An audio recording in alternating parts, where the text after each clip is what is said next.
Welcome to a day in the Word. Today's reading is Ezra chapter 1 through Ezra chapter 3. Ezra chapter 1. During the first year that Cyrus was king of Persia, the Lord caused him to make an announcement. It was written down, and Cyrus ordered that it be read throughout his kingdom. This was done so that what the Lord had told Jeremiah years before would now happen. This was the announcement from King Cyrus of Persia. The Lord, the God of heaven, gave all the kingdoms on earth to me, and he chose me to build a temple for him at Jerusalem, in the country of Judah. If any of God's people are living among you, I pray God will bless them. You must let them go to Jerusalem, in the country of Judah. You must let them go build the temple of the Lord, the God of Israel, the God who is in Jerusalem. And so, in any place where there might be survivors of Israel, the men in that place must support these survivors, give them silver, gold, animals, and other things, give them gifts for God's temple in Jerusalem. So the family leaders from the tribes of Judah and Benjamin prepared to go up to Jerusalem. They were going to Jerusalem to build the Lord's temple. Also, everyone who God had encouraged prepared to go to Jerusalem. All their neighbors gave them many gifts. They gave them silver, gold, animals, and other expensive things. Their neighbors freely gave them all those things. Also, King Cyrus brought out the things that belong in the Lord's temple that Nebuchadnezzar had taken away from Jerusalem. He had put them in his temple where he kept his false gods. King Cyrus of Persia told Merodach, the man who keeps his money, to bring those things out. So Merodach brought them out to Sheshbazzar, the leader of Judah. This is what Merodach brought out of the Lord's temple: 30 gold dishes, 1,000 silver dishes, 29 knives and pans, 30 gold bowls, 410 silver bowls similar to the gold bowls, and 1,000 other dishes. Altogether, there were 5,400 things made from gold and silver. Sheshbazzar brought them all with him when the prisoners left Babylon and went back to Jerusalem. Ezra chapter 2. These are the people of the province who returned from captivity. King Nebuchadnezzar of Babylon had taken these people as prisoners to Babylon. They now return to Jerusalem and Judah, everyone to their own town. These are the people who returned with Zerubbabel, Jeshua, Nehemiah, Seraiah, Realiah, Mordecai, Bilshan, Mispar, Mikveh, Rehum, and Banah. This is the list of names and numbers of men from Israel who returned. The descendants of Parosh, 2,172. The descendants of Shephatiah, 372. The descendants of Ara, 775. The descendants of Pahath Moab of the family of Jeshua and Joab, 2,812. The descendants of Elam, 1,254. The descendants of Satu, 945. The descendants of Zakai, 760. The descendants of Bani, 642. The descendants of Bebai, 623. The descendants of Azgad, 1,222. The descendants of Adonikam, 666. The descendants of Bigvai, 2,056. The descendants of Aden, 454. The descendants of Ater through the family of Hezekiah, 98. The descendants of Bezai, 323. The descendants of Jorah, 112. The descendants of Hashum, 223. The descendants of Gibbar, 95. From the town of Bethlehem, 123. From the town of Netophah, 56.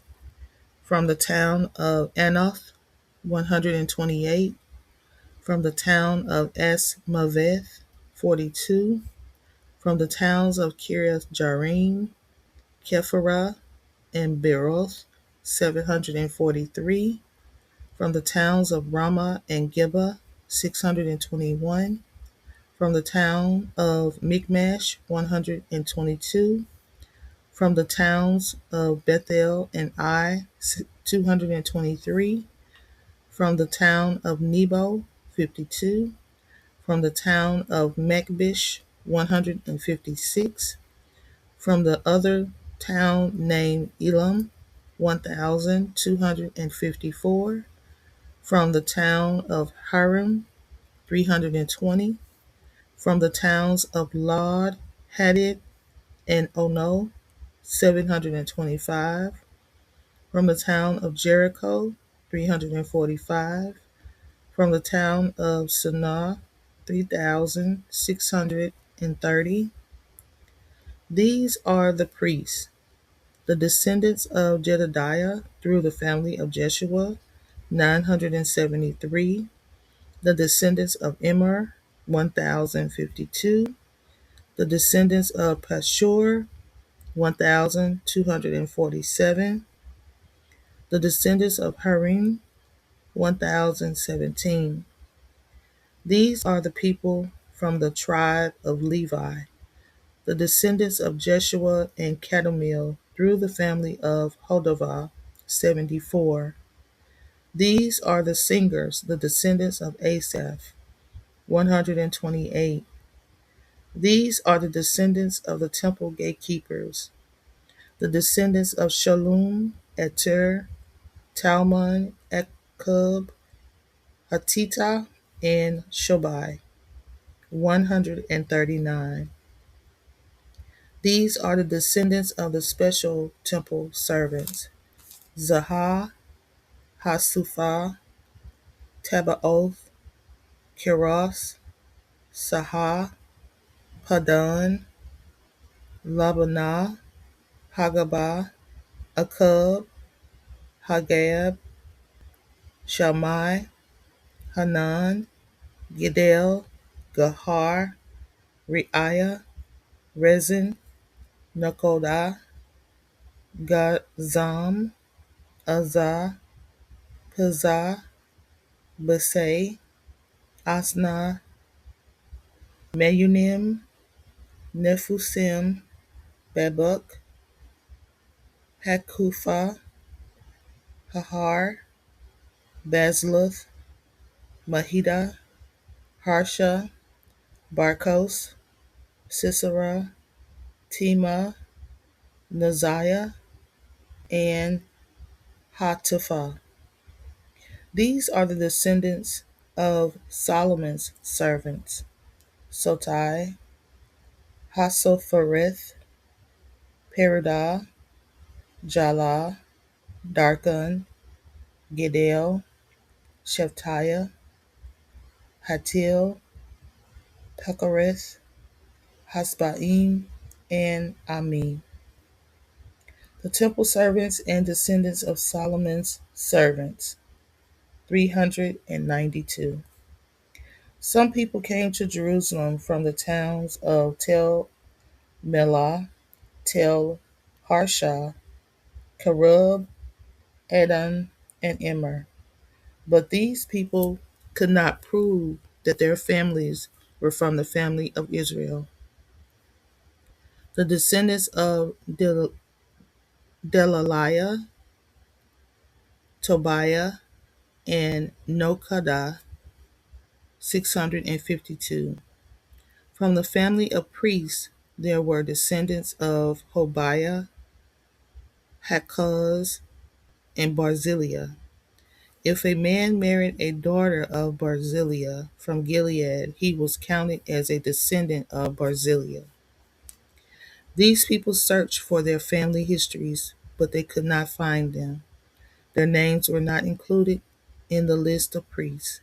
They could not prove that their ancestors were priests, so they could not serve as priests. The governor ordered them not to eat any of the holy food until there was a priest who could use the Urim and Thummim to ask God what to do.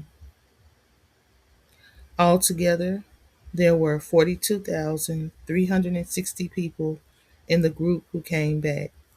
This is not counting their 7,337 men and women slaves. They also had 200 men and women singers with them. They had 736 horses, 245 mules, 435 camels, and 6,720 donkeys. When the group arrived at the place in Jerusalem where the Lord's temple had been, the family leaders gave their gifts for building this house of God again. They wanted to build it in this same place. They gave as much as they were able. These are the things they gave for building the temple: 1,100 pounds of gold, about 4 tons of silver, and 100 coats that priests wore. So the priests, Levites, and some of the other people moved to Jerusalem and the area around it. This group included the temple singers, gatekeepers, and the temple servants. The other Israelites settled in their own hometowns. Ezra chapter 3. So, by the seventh month, the Israelites had moved back to their own hometowns. At that time, all the people met together in Jerusalem. They were all united as one people. Then Jeshua, son of Jozadak, and the priests with him, along with Zerubbabel, son of Shealtiel, and the people with him, built the altar of the God of Israel. They built the altar of the God of Israel so that they could offer sacrifices on it. They built it just as it says in the law of Moses. Moses was God's special servant. They were afraid of the other people living near them, but they didn't stop them. But that didn't stop them. They built the altar on its old foundation and offered burnt offerings on it to the Lord. They offered sacrifices in the morning and in the evening. Then they celebrated the festival of shelters, just as the law of Moses said. They offered the right number of burnt offerings for each day of the festival. After that, they began offering the continual burnt offerings each day, and the offerings for the new moon and all the other festivals that were commanded by the Lord. The people also began giving any other gifts they wanted to give to the Lord. So on the first day of the seventh month, these Israelites again began offering sacrifices to the Lord. This was done even though the Lord's temple was not being rebuilt. Then those who had come back from captivity gave money to the stonecutters and carpenters. They also gave food, wine, and olive oil. They used these things to pay the people of Tyre and Sidon to bring cedar logs from Lebanon. They wanted to bring the logs in ships to the seacoast town of Joppa, as they did for the first temple. King Cyrus of Persia gave permission for them to do this. So, in the second month of the second year after they came to the temple in Jerusalem, Zerubbabel son of Shealtiel and Jeshua son of Jozadak began the work. Their brothers, the priests, Levites, and everyone who came back to Jerusalem from captivity began working with them. They chose Levites who were 20 years old and older to be the leaders in the building of the Lord's temple.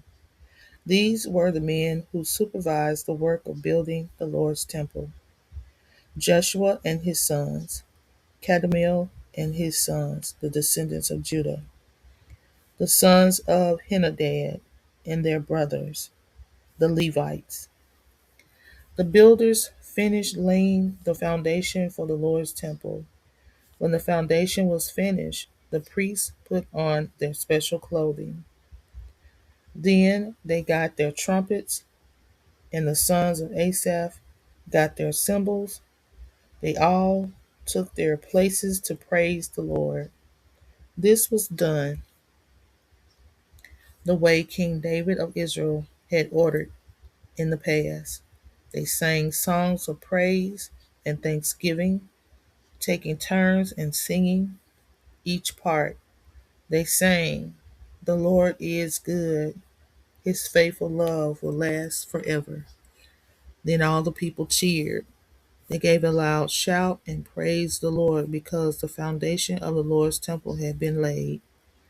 But many of the older priests, Levites, and family leaders who could remember seeing the first temple began to cry aloud. They cried while the others there shouted for joy. The sound could be heard far away. All of them made so much noise that no one could tell the difference between the shouts of joy and the crying. Thank you for joining A Day in the Word Bible in a Year series. Please subscribe, like, comment, and don't forget to turn on that notification bell. Until next time, Shalom.